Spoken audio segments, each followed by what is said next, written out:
వామ్మో గాయ్స్, ఏంటి అస్సలు ఇలాంటి గ్లిమ్స్ అస్సలు ఊహించలేదు.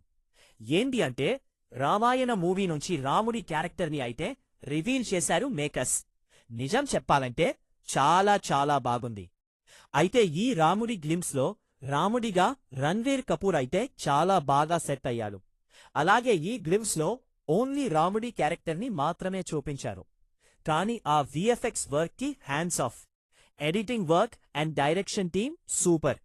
మీకు ఎలా అనిపించినాయో కామెంట్ చెయ్యండి. మన ఛానల్ని సబ్స్క్రైబ్ చేసుకోండి. దీనిలో పుష్పక విమానం ఉంది. అస్సలు వామ్మో చాలా బాగుంది. అస్సలు ఆ గ్లిమ్స్లో పుష్పక విమానమే హైలైట్. మళ్ళీ రావణుడిని ఇంకా చూపించలేదు. తెలుసుగా రావణాసురుడు ఎవరో, మన రాకీ అదే యష్. కాని హనుమాన్ జయంతి రోజున హనుమాన్ని చూపిస్తారేమో అనుకున్నా, బట్ రాముడిని చూపించారు. కానీ ఇట్ వాజ్ గోల్డెన్. మీకు ఎలా అనిపించినాయో కామెంట్ చెయ్యండి. మన ఛానల్ని సబ్స్క్రైబ్ చేసుకోండి.